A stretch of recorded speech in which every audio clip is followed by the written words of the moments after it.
உங்களுடைய ஒரு கெரியரில் நீங்கள் எந்த பாத்தை நீங்கள் சூஸ் பண்ண ஒரு கொஸ்டினில் இருப்பீங்க. இப்போ என்ஜினியரிங்னு வந்துச்சுன்னா அதில் வந்து நிறைய டைப் ஆஃப் இன்ஜினியரிங், பட் ஆனால் எந்த இன்ஜினியரிங் கோர்ஸ் எனக்கு செட் ஆகும்னு ஒரு கேள்வி இருக்கும். எந்த இன்ஜினியரிங் படித்தா எனக்கு நாளைக்கு வேலை கிடைக்கணும் ஒரு கேள்வி இருக்கும் இல்லையா? ஸோ இந்த கன்ஃபியூஷன்லாம் அவாய்ட் பண்ண தான் நான் இந்த வீடியோ மேக் பண்ணியிருக்கேன். ஸோ இது based out of real time experienced persons கூட பேசி அவங்க கிட்டேருந்து கிடைச்ச ஒப்பீனியன் வச்சு பேஸ் பண்ணி நான் மேக் பண்ண ஒரு வீடியோ. ஸோ இதில் நான் டாப்லேருந்து உங்களுக்கு பாட்டம் வரைக்கும் நான் லிஸ்ட் பண்ணுறேன். அண்ட் இந்த இன்ஜினியரிங் கோர்சஸை நீங்கள் 2026 டெஃபினட்டாக நீங்கள் எடுக்கலாம். அண்ட் இந்த லிஸ்ட்டில் நம்பர் 1 வரக்கூடிய கோர்ஸ் அப்படி பார்த்துட்டிங்கன்னா உங்களுக்கு EC electronics and communication engineering. இந்த கோர்ஸ் எதை பற்றி அப்படின்னு பார்த்துட்டிங்கன்னா நீங்கள் கம்யூனிகேஷன், எலக்ட்ரானிக்ஸ், விஎல்எஸ்ஐ டிசைன் இந்த மாதிரி இன்னைக்கு ஃபியூச்சரில் என்றைக்குமே ஒரு டிமாண்ட் இருக்கக்கூடிய ஒரு விஷயங்களை நீங்கள் கற்றுக்கிற ஒரு துறை தான் இந்த இசி இன்ஜினியரிங்காக இருக்கும். ஸோ இதை பொறுத்த வரைக்கும் உங்களுக்கு என்றைக்குமே ஒரு டிமாண்டில் இருக்கக்கூடிய ஒரு கோர்ஸ் ஆகட்டும். இன்றைக்கி நீங்கள் பெரிய கம்பெனிஸ் எடுத்துக்கோங்களா, நீங்கள் என்விடியாவாக இருக்கட்டும், இல்லை இன்டெல்லாக இருக்கட்டும், இல்லை எனி கைண்ட் ஆஃப் உங்களுக்கு எலக்ட்ரானிக்ஸ் சம்மந்தப்பட்ட கம்பெனிஸாக இருந்தாலுமே இன்றைக்கி இந்த ஒரு கோர்ஸ் இல்லாமல் கண்டிப்பாக கிடையவே கிடையாது. ஸோ எப்போவுமே ஒரு டிமாண்ட், ஒரு ஹை டிமாண்டில் இருக்கக்கூடிய ஒரு இன்ஜினியரிங்னா கண்டிப்பாக அது ஈஸி தான் இருக்கும் இந்த லிஸ்ட்டில். ஸோ இதை நீங்கள் டாப்பில் ஃபஸ்ட்டு இடத்துல நீங்கள் வச்சுக்கலாம். அனீசியை பொறுத்தவரைக்கும் உங்களை பேக்கேஜ் பார்த்துட்டிங்கன்னா உங்களுக்கு ஒரு 5 லட்ச ரூபாயிலே நீங்கள் நினச்சிங்கன்னா ஒரு 30-40 லட்ச ரூபா வரைக்கும் கூட உங்களை சேலரி வாங்க முடியும். பட் அது உங்களுடைய ஒரு திறமையை பொறுத்து தான். அண்ட் இந்த லிஸ்ட்டில் உங்களுக்கு செகண்ட் ஆப்ஷனாக வரது பார்த்துட்டிங்கன்னா உங்களுக்கு ட்ரிபிள் இ வரும். ஸோ இதுவுமே ஒரு ஹை டிமாண்ட் கோர்ஸ் தான், electrical and electronics engineering. So நிறைய பேருக்கு தெரிஞ்சிருக்கும். ஸோ நம்ம உலகம் இருக்கிற வரைக்குமே இந்த கோர்ஸுக்கு டிமாண்ட் இல்லாமல் போகிற சான்ஸே கிடையாது. இன்றைக்கி பெரிய கம்பெனிஸ்லேருந்து சின்ன கம்பெனி வரைக்கும் உங்களுக்கு ஒரு ரோல் இருக்குது அப்படின்னா கண்டிப்பாக ட்ரிபிள் இக்கான ஒரு ரோல் கண்டிப்பாக எல்லாருமே இருக்குது. உங்களுக்கு என்ன மாதிரி ஒரு ஜாப் ரோல்ஸ் கிடைக்கும் அப்படி பார்த்துட்டிங்கன்னா electrical design engineering, control engineer, அதே மாதிரி ப்ராஜெக்ட் மேனேஜர், இந்த மாதிரி உங்களுக்கு நிறைய ஆட்டோமொபைல் சம்மந்தப்பட்ட கம்பெனிஸாக இருக்கட்டும், இல்லை டிஃபென்ஸ் சம்மந்தப்பட்ட கம்பெனிஸாக இருக்கட்டும், இல்லை உங்களுக்கு டெலிகம்யூனிகேஷன், எனர்ஜி, என்ன விதமான கம்பெனிஸாக இருந்தாலும் இன்றைக்கி இந்த ட்ரிபிள் இ படித்த இன்ஜினியர்ஸுக்கு வேல்யூ இருக்குது. ஸோ இங்கே பார்த்துட்டிங்கன்னா உங்களுக்கு பேசிக் சேலரி உங்களுக்கு 5 LPAலேருந்து 7 லட்ச ரூபா ஒரு வருஷம் வரைக்கும் உங்களுக்கு பேசிக் சேலரியாக கிடைக்கும், ஒரு ஃப்ரெஷராக சொல்கிறேன். அண்ட் இங்கே அதிகபட்சமாக உங்களுக்கு ஹையர் பண்ணுற கம்பெனிஸ் அப்படி பார்த்துட்டிங்கன்னா உங்களுக்கு பெல் ஹையர் பண்ணுறாங்க. அதுக்கப்புறம் NTPC, ISRO, SAIL, இந்த மாதிரி நிறைய பெரிய பெரிய ஒரு ஆட்டோமேஷன் பேஸ்டாக இருக்கட்டும், எலக்ட்ரிக்கல் பேஸ்டாக இருக்கட்டும், இந்த மாதிரி கம்பெனிஸ் நிறைய ஹையர் பண்ணுறாங்க. அண்ட் இந்த லிஸ்ட்டில் 3வது பார்த்துட்டிங்கன்னா உங்களுக்கு ஆப்வியஸ்லி CSE, IT. ஸோ ரெண்டுமே உங்களுக்கு என்றைக்குமே டிமாண்டில் இருக்கக்கூடிய ஒரு கோர்ஸ் தான். ஸோ உலகம் இன்றைக்கி இருக்கிற வேகத்துக்கு ரொம்ப தூரம் வேகமாக போயிட்டுருக்கு. அதில் சாஃப்ட்வேர் இன்ஜினியர்ஸோட பங்கு அப்படின்னு பார்த்தீங்கன்னா ரொம்ப பெரிய பங்காக தான் இருக்கும். பிகாஸ் இந்த இன்டர்நெட் வேர்ல்டில் நம்ம இன்றைக்கி ஒரு சின்ன ஒரு பொருளை நம்ம ஆர்டர் போடுறோம் அப்படின்னா 10 நிமிஷத்தில் நம்ம கைக்கு வருது அப்படின்னா அதுக்கு ஒரு பெரிய கான்ட்ரிபியூஷன் சாஃப்ட்வேர் இன்ஜினியர்ஸ் தான். ஸோ அந்த கோர்ஸுக்குமே என்றைக்குமே உலகத்தில் டிமாண்ட் இருக்கும். உலகம் இருக்கிற வரைக்குமே டிமாண்ட் இருக்கக்கூடிய கோர்ஸ் தான். அண்ட் இங்கே பார்த்துட்டிங்கன்னா உங்களுக்கு மெயினாக என்னென்ன ரோல் அப்படி பார்த்துட்டிங்கன்னா சாஃப்ட்வேர் டெவலப்மெண்ட்டுக்கு போகலாம், நீங்கள் டேட்டா சயின்டிஸ்ட்டாக போகலாம், ஒரு சைபர் செக்யூரிட்டி அனலிஸ்ட்டாக போகலாம், அதுக்கப்புறம் AI அண்ட் மெஷின் லேர்னிங் சம்மந்தப்பட்ட வேலைக்கு போகலாம். இந்த மாதிரி ஜாப்ஸுக்கு உங்களால் கிடைக்கும். அண்ட் இங்கே உங்கள் சேலரி உங்கள் கோர்ட்டு தான் வச்சுக்கோங்களேன். நீங்கள் அவங்கள்ட்ட ஆரம்ப கட்டமாக பார்த்துட்டிங்கன்னா ஒரு 3 லட்ச ரூபாயில் ஆரம்பித்து அதிகபட்சமாக ஒரு 5 கோடி 6 கோடி ரூபா சேலரி நீங்கள் ஃபாரினில் வாங்குற அளவுக்கு வாய்ப்புகள் நிறைய இருக்குது. ஸோ இந்தியாவில் பார்த்துட்டிங்கன்னா ஒரு 50 லட்சம் 60 லட்சம் கூட அதிகபட்சமாக வாங்குறாங்க. அது நிறைய பேர் வாங்கிட்டு தான் இருக்காங்க. ஸோ இது உங்களோட ஒரு திறமை தான். உங்களுக்கு எந்த அளவு ஸ்கில் இருக்குது, எந்த அளவு கோடிங் நாலேஜ் இருக்குது, எந்த அளவு லாங்குவேஜஸ் ப்ரோக்ராம்ஸ் உங்களுக்கு தெரியும், இதெல்லாம் பேஸ் பண்ணி தான் உங்களோட சேலரி அப்படிங்கிறது. இந்த லிஸ்ட்டில் 4வது நிறைய பேர் எதிர்பார்த்துருக்க மாட்டீங்க, மெக்கானிக்கல் இன்ஜினியரிங். என்ன ப்ரோ மெக்கானிக்கல் இன்ஜினியரிங் சொல்கிறீங்க, அதெல்லாம் ஆதி காலத்தில் அழிஞ்சு போன கோர்ஸ், அதெல்லாம் சொல்கிறீங்களே அப்படின்னு. பட் அப்படி கிடையவே கிடையாது. மெக்கானிக்கல் இன்ஜினியர்ஸ்க்கும் என்றைக்குமே ஒரு டிமாண்ட் இருக்குது, என்றைக்குமே ஒரு வேல்யூ இருக்குது. பட் ஆனால் அதுக்கு உங்களுக்கு நல்ல ஹேண்ட்ஸ் ஆன் எக்ஸ்பீரியன்ஸ் வேணும். இப்போ ஆரம்ப கட்டத்தில் உங்களோட கெரியர் ஸ்டார்டிங்கில் கம்மியான சேலரியில் நீங்கள் நிறைய இடத்துல போய் ஒர்க் பண்ண வேண்டியது இருக்கும், நிறைய கஷ்டங்களை ஃபேஸ் பண்ணாலுமே லேட்டர் ஆன் உங்களுக்கு ஒரு பெரிய ட்ராக்ஷன் கிடைக்கும் மெக்கானிக்கல் இன்ஜினியரிங்கில். பிகாஸ் உங்களுக்கு என்ன மாதிரி ரோல்ஸ் மெக்கானிக்கல் இன்ஜினியர் பொறுத்த வரைக்கும் எக்ஸ்பீரியன்ஸ் ஆக ஆக மட்டும்தான் உங்களால் அதிக சம்பளம் நீங்கள் வாங்க முடியும், எதிர்பார்க்க முடியும். ஸோ இதுதான் நிதர்சனமான உண்மை. அண்ட் இதில் என்ன மாதிரி ஜாப் ரோல்ஸ் அப்படின்னு நான் பார்த்துருவோம். இதில் பார்த்துட்டிங்கன்னா design engineer, robotic engineer, R&D specialist, இந்த மாதிரி ஜாப் ரோல்ஸும் உங்களுக்கு ஆஃபர் பண்ணுவாங்க. ஸோ இதுலேயுமே பார்த்துட்டிங்கன்னா நீங்கள் நல்ல எக்ஸ்பீரியன்ஸ்டான ஒரு பர்சனாக இருக்கீங்க அப்படின்னா உங்களுக்கு இதோட ஹையர் லெவல் பொசிஷன்ஸ், உங்களுக்கு ஹையர் லெவல் அத்தாரிட்டி பொசிஷன்ஸ் உங்களுக்கு நிறைய கிடைக்க சான்சஸ் இருக்குது. ஸோ இதுக்குமே உங்களுக்கு பேக்கேஜ் பார்த்துட்டிங்கன்னா ஸ்டார்டிங் உங்களுக்கு கம்மி தான், ஒரு 3-4 லட்ச ரூபா தான் கிடைக்கும் ஆரம்ப கட்டத்தில்.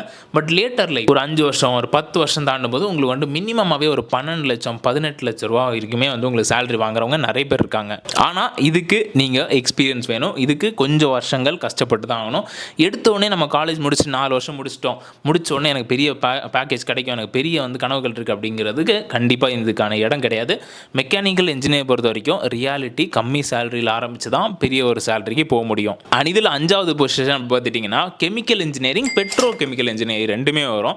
ஸோ இது ரெண்டுமே பார்த்துட்டிங்கன்னா ரொம்ப ரொம்ப ரொம்ப வந்து ஆல்மோஸ்ட் ஒரு சிமிலர் கோர்சஸ்ன்னு வச்சுக்கோங்களேன்.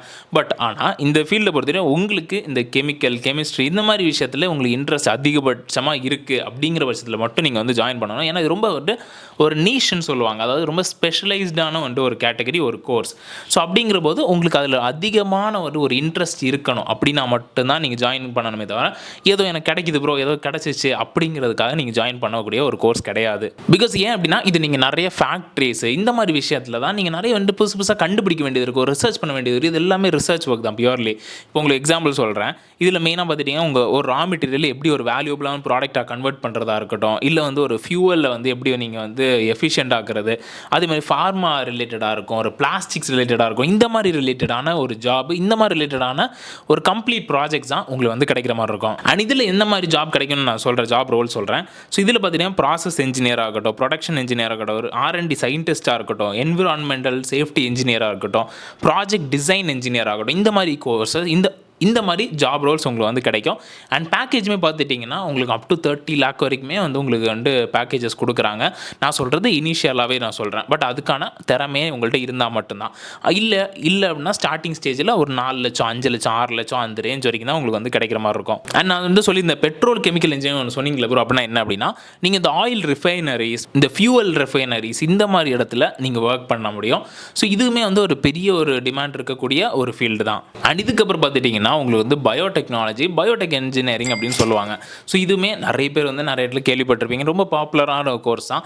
பட் இதுலேயுமே வந்து உங்களுக்கு வந்து நிறைய விஷயங்கள் ஸ்பெஷலைசேஷன் இருக்கும். ஸோ அதுக்கேற்ற மாதிரி நீங்கள் வந்து எஃபர்ட் போட்டு ஒர்க் பண்ணுற மாதிரி இருக்கும். இப்போ உதாரணத்துக்கு சொல்லணும் அப்படின்னா இதில் நீங்கள் என்ன கற்றுப்பீங்கன்னு நான் சொல்கிறேன். இதில் வந்து பார்த்துட்டிங்கன்னா உங்களுக்கு வந்து பயாலஜி, கெமிஸ்ட்ரி இதெல்லாமே வந்து ஒரு மிக்ஸாக நீங்கள் வந்து பண்ணுவீங்க. இதில் வந்து இந்த பயாலஜிக்கல் சிஸ்டம், ஆர்கானிசம், அதே மாதிரி வந்து அக்ரிகல்ச்சர் ரிலேட்டடாக படிப்பீங்க. அண்ட் மெடிக்கல் அப்ளிகேஷன்ஸ் ரிலேட்டடாக படிப்பீங்க. இந்த மாதிரி வந்து ஒரு ஸ்டடீஸ் தான் வந்து இந்த பயோடெக்னாலஜி அப்படிங்கிறது. ஸோ இது வந்து எப்படின்னா ஒரு பயாலஜி ஃபீல்டில் இருக்க டெக்னாலஜி நீங்கள் எக்ஸ்ப்ளோர் பண்ணுறது தான் இந்த ஒரு கம்ப்ளீட் ஃபீல்டுமே. அண்ட் இதுலேயுமே உங்களுக்கு வந்து நல்ல கம்பெனிஸ், பெரிய பெரிய கம்பெனி, இந்த பயோகான்லாம் வந்து ஒரு மிகப்பெரிய கம்பெனிஸ், இந்த மாதிரி கம்பெனிஸ் உங்களுக்கு வந்து பயங்கரமாக ஹையர் பண்ணுவாங்க. பட் இதில் ஒரே ஒரு விஷயம் இருக்குது. இந்த மாதிரி கோர்சஸ் நீங்கள் பண்ணுறீங்க அப்படின்னா நீங்கள் ஆவரேஜாக சின்ன காலேஜஸில் பண்ணவே கூடாது. பிகாஸ் உங்களுக்கு வந்து எந்த விதமான ஒரு ஹேண்ட்ஸ் ஆன் எக்ஸ்பீரியன்ஸுமே உங்களுக்கு கிடைக்காது. அது உங்கள் லேட்டர் ஆன் லைஃப்பில் ஒரு டோட்டல் வேஸ்ட் ஆஃப் மணியாக இருக்கும். ஸோ பண்ணுறீங்கன்னா இந்த மாதிரி கோர்சஸை ஒரு பெரிய காலேஜஸில் ஒரு நல்ல நேமுள்ள ரெப்யூட்டடான ஒரு இன்ஸ்டியூஷனில் பண்ணுறது ரொம்ப நல்லது. ஒரு ஆவரேஜான ஒரு டயர் 3 ஒரு டயர் 4 காலேஜஸில் பண்ணுறதுக்கு நீங்கள் பண்ணாமலே இருக்கலாம். நான் ஓப்பனாகவே நான் சொல்கிறேன். பிகாஸ் இது எல்லாமே பார்த்துட்டிங்கன்னா நீங்கள் வந்து ஒரு லேட்டர் ஆன் பீரியடில் ஒரு ரிசர்ச் ஓரியன்டான ஒரு ஸ்டடீஸ் தான். ஸோ ஆப்வியஸ்லி உங்களுக்கு அதுக்கான எக்யூப்மெண்ட்ஸை ப்ரொவைட் பண்ணுவோம், உங்களுக்கு அதுக்கான வந்து உங்களுக்கு லேப் ஃபெசிலிட்டிஸ் வேணும். இது எதுவுமே இல்லைன்னா நீங்கள் அங்கே போய் என்ன படிப்பீங்க? ஒன்றுமே படிக்க முடியாது. நீங்கள் வெறும் டிகிரி மட்டும் ஹோல்டராக வந்து வச்சுட்டு உட்கார வேண்டியதான். ஸோ அந்த மாதிரி நீங்கள் மிஸ்டேக் பண்ணிடாதீங்க. அண்ட் இதுக்கப்புறம் பார்த்துட்டிங்கன்னா ஃபுட் டெக்னாலஜி எனக்கு ரொம்ப ரொம்ப ரொம்ப பிடிச்சமான ஒரு கோர்ஸ்னு வச்சுக்கோங்களேன். நம்ம வந்து நினைப்போம் ஃபுட்டெல்லாம் வந்துட்டு அதில் என்ன ப்ரோ ஃபுட் டெக்னாலஜி, அதில் பெருசாக ஒன்றுமே இல்லையே அப்படின்னு நினைப்போம். நான் அப்படி கிடையாது. இது வந்து ரொம்ப இன்ட்ரெஸ்டிங்கான ஒரு ஃபீல்டு. ரொம்ப வந்து நீங்கள் உள்ளே போனீங்கன்னா அந்தளவுக்கு உங்களுக்கு ரொம்ப பிடிக்கும். அந்தளவு ரொம்ப சூப்பரான ஒரு ஃபீல்டுன்னு வச்சுக்கோங்களேன். இதில் என்ன அப்படின்னு நான் பேசிக்காக நான் சொல்கிறேன். ஸோ இது ஒன்றுமே இல்லை. இது வந்து உங்கள் வந்து ஒரு ஃபுட்டுக்கு பிஹைண்டில் இருக்க ஒரு சயின்ஸ் எப்படி ஒர்க் ஆகுது. இப்போ நீங்கள் வந்து நிறைய நம்ம வந்து பேக்டு ஃபுட்லாம் நம்ம வந்து பார்க்குறோம், சாப்பிட்றோம், கன்சியூம் பண்ணுறோம். பட் இதை வந்து எப்படி ஒரு ஷெல்ஃப் லைஃப் இவ்வளோ தூரம் வந்து நம்ம வந்து லாக்இன் பண்ணுறாங்க, இதோட சேஃப்டியாக இருக்கட்டும், இதோட குவாலிட்டி எப்படி வந்து என்ஷூர் பண்ணுறாங்க. ஒரு ஃபேக்ட்ரியிலேருந்து பேக் பண்ண நாள்லேருந்து நம்ம கைக்கு வரது வரைக்கும் அது மெஜாரிட்டி ஆஃப் த டைம் அது வந்து நம்ம வந்து கெட்டு போகிறதில்ல. பட் அது எப்படி ஒர்க் ஆகுது, எப்படி வந்து இதை வந்து மேனேஜ் பண்ணுறாங்க, எப்படி இதை வந்து கெடாமல் அளவுக்கு வச்சுக்கிறாங்கன்னு ஒரு கொஸ்டின் இருக்கும் இல்லையா. ஸோ அதை பற்றி ஒரு பேசிக் படிப்பு தான் இந்த ஃபுட் டெக்னாலஜி அப்படிங்கிறது. இது ரொம்ப ஃபேமஸாக இப்போ வந்து ரொம்ப பாப்புலர் ஆகிட்டு இருக்க ஒரு கோர்ஸ். முன்னாடி அந்த அளவுக்கு வந்து இது ஃபேமஸாக இல்லை. பட் ஆனால் இப்போ ரொம்ப ரீசெண்டாக ரொம்ப ரொம்ப ரொம்ப வந்து ஒரு ட்ரெண்டியாக போயிட்டு இருக்குன்னு வச்சுக்கோங்களேன். அண்ட் இதுவுமே உங்களுக்கு வந்து பெரிய பெரிய கம்பெனிஸ், இப்போ பிரிட்டானியா இருக்கட்டும், கோக்கா இருக்கட்டும், இந்த மாதிரி கம்பெனிஸ் உங்களை வந்து ஹையர் பண்ணுவாங்க. ஸோ இதுவுமே ஒரு சயின்டிஸ்ட் ரிலேட்டடான வந்து ஒரு கோர்ஸ் தான், ஒரு இன்ஜினியரிங் கோர்ஸ் தான். பட் இதில் ஒரு அட்வான்டேஜ் என்ன அப்படி பார்த்துட்டிங்கன்னா உங்களுக்கு வந்து பேக்கேஜ் நல்ல ஹெவியாக கிடைக்கும். அவங்க மினிமமே வந்து ஒரு 8 லட்ச ரூபாலேருந்து 10 லட்ச ரூபா வரைக்கும் ஒரு ஆஸ் எ ஃப்ரெஷராக உங்களுக்கு கிடைக்கும். அதிகபட்சமாக 50 to 60, 70 லேக் வரைக்கும் நீங்கள் நல்ல எக்ஸ்பீரியன்ஸ்டான ஒரு பர்சன் ஆகிங்கன்னா 60, 70 லேக் வரைக்குமே உங்களை வந்து பேஸ்ட் ஆன் கம்பெனி உங்களுக்கு கொடுப்பாங்க. அண்ட் இந்த லிஸ்ட்டில் நான் வந்து ஒரு லாஸ்ட்டாக ஒரு கோர்ஸ் இன்க்ளூட் பண்ணோம் அப்படின்னு பார்த்துட்டிங்கன்னா உங்களுக்கு வந்து ஃபேஷன் டெக்னாலஜி. இது நிறைய பேர் வந்து ரொம்ப இக்னோர் பண்ணப்பட்ட ஒரு கோர்ஸ். பட் ஆனால் இது பயங்கரமான பயங்கரமான வந்துட்டு ஒரு ஒரு வொர்த்தான ஒரு கோர்ஸ். உங்களுக்கு நான் வந்து எனக்கு ஃபேஷன் ரிலேட்டடாக எனக்கு வந்து ஒரு இன்ட்ரெஸ்ட் இருக்குது ப்ரோ. எனக்கு வந்து இந்த ட்ராயிங்ஸாக இருக்கட்டும், எனக்கு வந்து ஒரு டிசைனிங் பிடிக்கும். ஃபேஷன் டிசைனிங்னு ஒன்று இருக்குது. ஸோ அது செப்பரேட் கோர்ஸ். ஃபேஷன் டெக்னாலஜி இது வந்து ஒரு கம்ப்ளீட்லி டிஃப்ரெண்டான கோர்ஸ். இதில் வந்து கொஞ்சம் கூட அட்வான்ஸ்டாக நீங்கள் வந்து படிப்பீங்க. மேபி உங்களுக்கு வந்து நான் உங்களுக்கு எக்ஸாம்பிள் சொல்கிறேனே, உங்களுக்கு வந்து எப்படின்னா ஒரு 3D டிசைனாக இருக்கட்டும், கார்மெண்ட் மேனுஃபேக்சரிங்காக இருக்கட்டும், ட்ரெண்ட் ஃபோர்காஸ்டிங் பற்றியாக இருக்கட்டும், அதுக்கப்புறம் வந்து உங்களுக்கு கேடில் எப்படி டிசைன் பண்ணுறது, இந்த மாதிரி விஷயங்களை கொஞ்சம் நல்லா டீட்டெயிலாக படிப்பீங்க. அண்ட் இதுவுமே ஒரு 4 இயர் கோர்ஸ் தான். ஸோ இதுவுமே நீங்கள் டெஃபினட்டாக நீங்கள் வந்து படிக்கலாம். பட் ஆனால் உங்களுக்கு பியூர்லி உங்களுக்கு வந்து ஃபேஷனில் ஒரு இன்ட்ரெஸ்ட் இருக்கணும். அப்படி இல்லைன்னா இது எடுக்காதீங்க. ஸோ ஓவராலாக நான் வந்து இவ்வளோ கோர்சஸ் இவ்வளோ விஷயங்கள் நான் சொல்லியிருக்கேன் கொஞ்சம் டீட்டெயில்டாக. இதில் உங்களுக்கு எது பிடிச்சிருக்கோ அதை நீங்கள் வந்து சூஸ் பண்ணுங்கள். ஏதோ வந்து யாரோ வீட்டில் சொல்கிறாங்க, 3ஆவது பர்சன் சொல்கிறாங்க, அப்படி இப்படி அதெல்லாம் எதுவுமே இன்னும் யோசிக்காதீங்க. உங்களுக்கு என்ன பிடிச்சிருக்கோ அதை மட்டும் சூஸ் பண்ணுங்கள். ஏன்னா தானே சூஸ் பண்ணாதீங்க. உங்களுக்கு பிடிச்சிருக்குன்னா தாராளமாக சூஸ் பண்ணுங்கள். இது உங்கள் லைஃப், உங்கள் கெரியர்.